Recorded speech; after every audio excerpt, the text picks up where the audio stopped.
Hello दोस्तों, आज की इस वीडियो में हम हीरोन का सूत्र के बारे में जानेंगे और हीरोन के सूत्र से हम कैसे किसी भी त्रिभुज का क्षेत्रफल निकालते हैं ये भी सीखेंगे।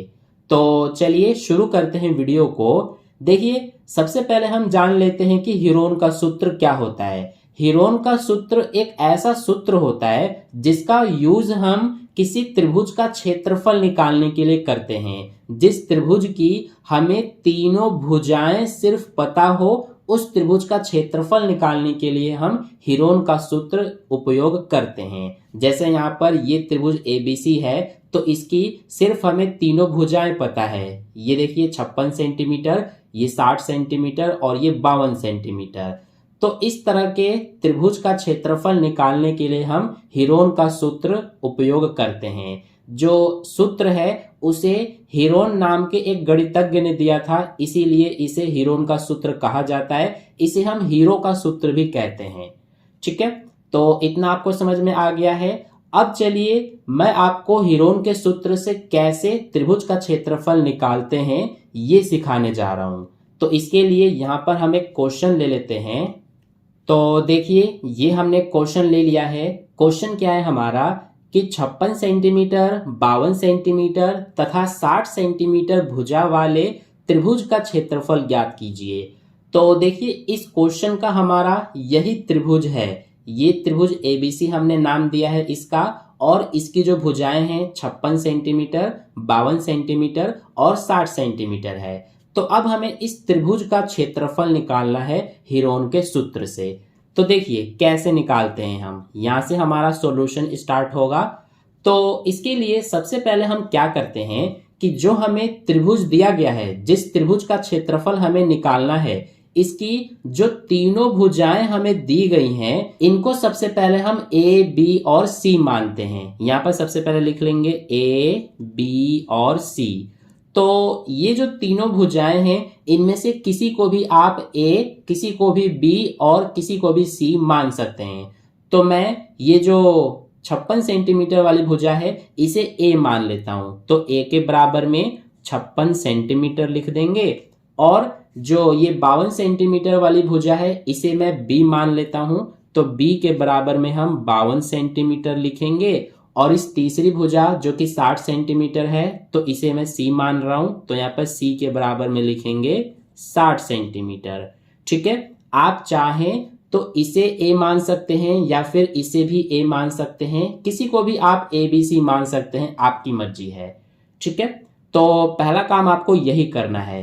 अब इसके बाद क्या करते हैं हम कि त्रिभुज का क्षेत्रफल निकालने के लिए सबसे पहले हम एस का मान निकालते हैं। एस का मतलब होता है सेमी पेरीमीटर, जिसे हिंदी में हम अर्ध परिमाप कहते हैं। तो इसीलिए सबसे पहले हमें एस का मान निकालना होता है। तो एस का मान निकालने के लिए यानी अर्ध परिमाप निकालने के लिए हमारे पास एक फॉर्मूला होता है। वो फॉर्मूला नहीं है, बस हमें क्या करना है कि ये जो तीनों भुजाएं हैं इन्हें जोड़ के और 2 से भाग कर देना है। अर्ध परिमाप ऐसे ही तो निकलेगा, तीनों को जोड़ के और 2 से भाग। तो एस के बराबर में हम इस तरह से a प्लस बी प्लस सी बटे में 2 लिख देंगे। आप इसे फॉर्मूला समझ सकते हैं।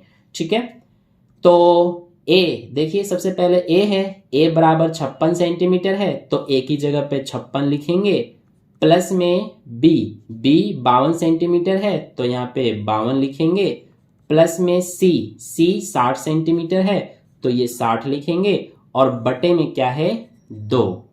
ठीक है, अब देखिए इन तीनों को जोड़ेंगे तो 60, 52 और 56 तीनों को जोड़ेंगे तो कितना आएगा, ये आ जाएगा हमारा 60 और 50, 110 और 50, 160 और 166 और 2, यानी कि 168, 168 आएगा इन तीनों को जोड़ने पे, और बटे में 2 है। अब 2 से इसमें भाग कर देंगे तो ये आ जाएगा 2 8 16 और 2 चौक 8, यानी कि 84 आ जाएगा। ठीक है, तो 84 सेंटीमीटर ये आ गया एस का मान, यानी कि अर्ध परिमाप। तो इतना आपको कर लेना है।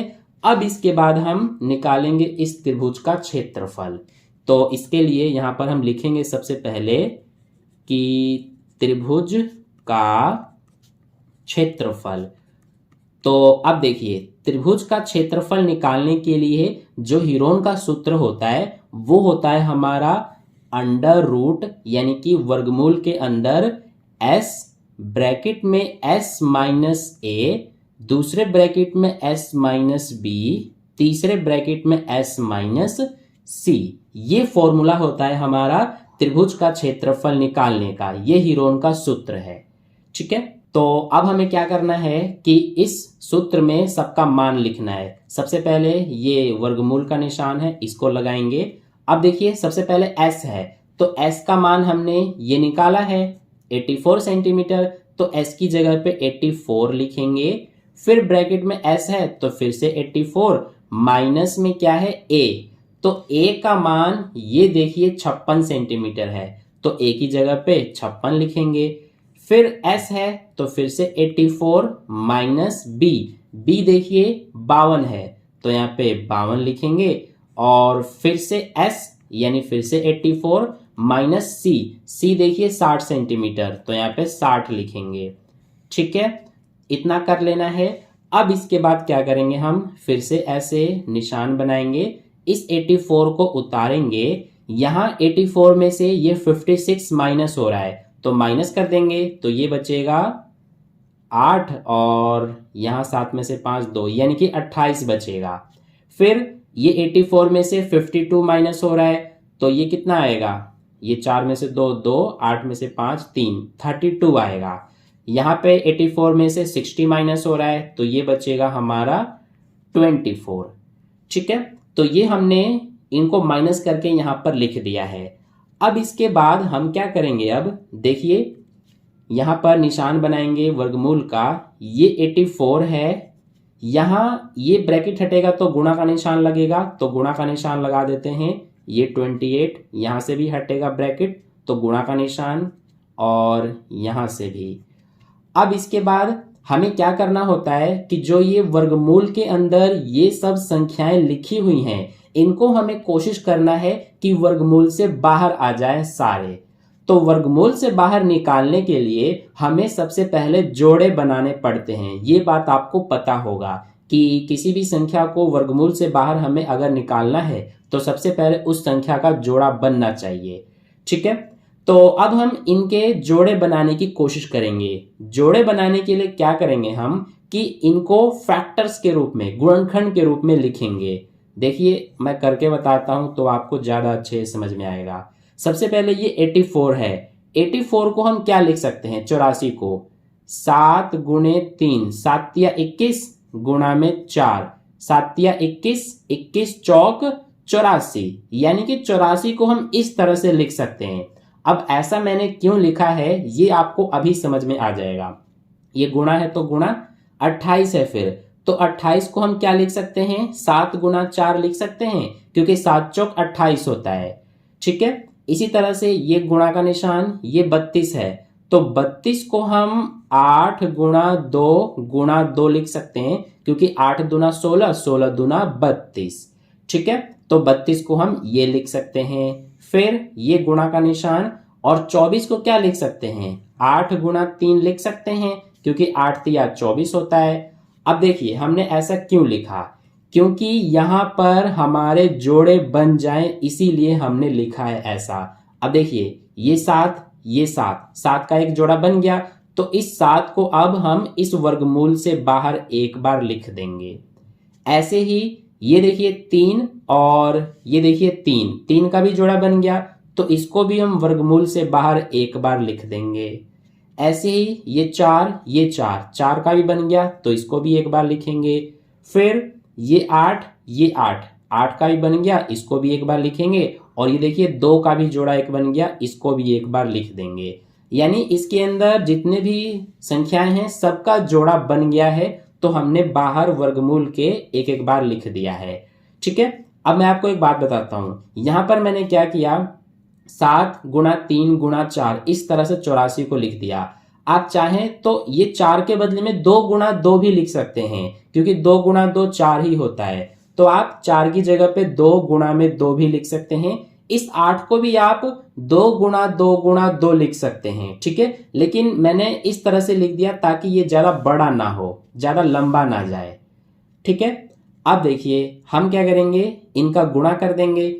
तो 7 तिया 21, 21 चौक 84, 84 का सबसे पहले 2 में गुणा करेंगे तो ये होता है हमारा 168। 168 का 8 में गुणा कर देंगे तो यहाँ पर 168 का 8 में करेंगे तो क्या आएगा, 8 8 64 का 4 हासिल 6, 8 6 48 और 6 54 का 4 हासिल 5, 8 एकम 8 और 5 13, यानी कि ये हमारा 1344 आ गया, ठीक है।